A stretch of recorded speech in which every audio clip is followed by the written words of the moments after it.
over 25 centuries, perching over 150 meters above Athens, Greece, sits a spiritual fortress, the Acropolis. Every year, nearly 6 million visitors climb up the steep embankment to absorb the grandeur of likely the greatest culture humanity has ever seen. Unlike other regions, the ancient Greeks didn't grow their empire with rage brutality, in comparison, but rather with influence due to their advanced technology, philosophy, and democracy. With these advanced techniques, large structures, such as temples, were durable and would last for centuries.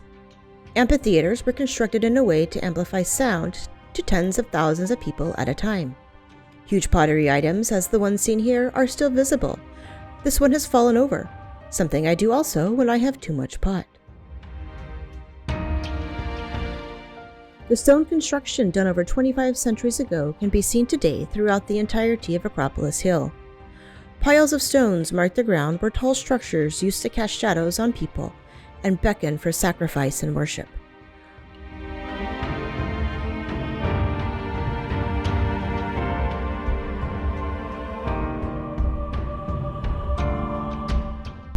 Old engravings in stones representing gods, champions in war, philosophers, and influencers of the day, such as prominent figures, clearly have weathered the tests of time, famine, and war, as we are clearly able to appreciate them.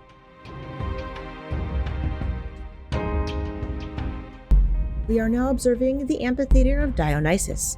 This used to hold over 25,000 people. In Greek times, the seats were generally wooden, but when the Romans came in, they changed to stone and added engravings on some of the chairs to represent their influencers. As we can see in the amphitheater of Dionysus, the seats actually used to reach to the top of the big doors, which connected directly to the Acropolis.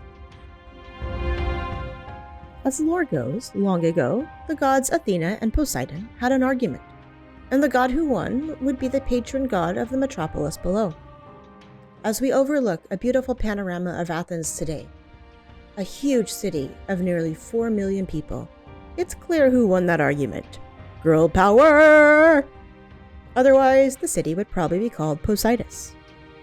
And here, we're climbing up the steps to the gate of the Temple of Athena. On the left, we can see a larger temple constructed to the god Nike, who was the goddess that was worshipped when a war was ongoing with hopes of it being victorious, specifically the Peloponnesian War. Climbing higher on Acropolis Hill, ruins of the Parthenon sit, both standing and in repair mode, shadowed over thousands of tourists, making the grandeur of the architecture even more dope. Structures representing Lego blocks are seen along the temple, making me wonder if the Greeks should ask royalties from the Danish company. Along the top of the Parthenon walls, mosaic sculptures icon the lore of old, centaurs fighting men, gods winning wars, and Athena and Zeus always claiming dominance. For about the first 1,000 years of establishment, the Parthenon was a temple to worship Athena. In 500 AD, when the Romans overtook the city, it became a church for the Virgin Mary. In the 15th century, when the Ottomans overtook Athens, they transformed the Parthenon to an Islamic mosque. In the 17th century, the Venetians blew up the Parthenon, and it remained in a dissolved state until Greece gained control of Athens in 1832, and then started to restore the relic to its original state.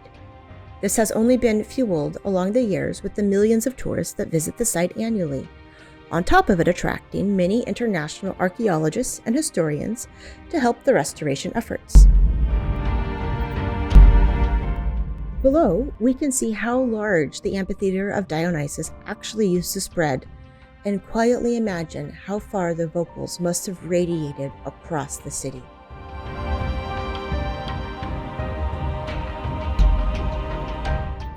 And here, we see a bird, coming to remind us that the best place for him to preen and shower is overlooking this huge city.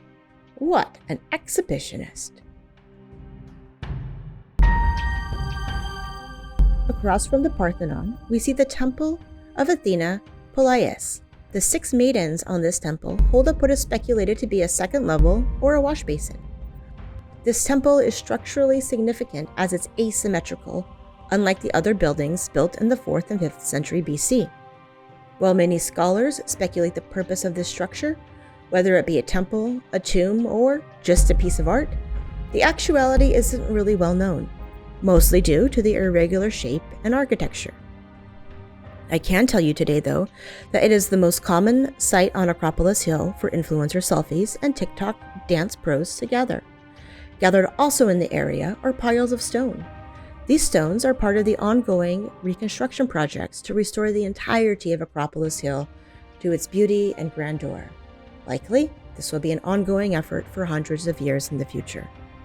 Like many items across Europe, if you are unable to visit Greece, I recommend you visit the British Museum, where you'll be able to view original artifacts, weapons, and other pieces of the Acropolis.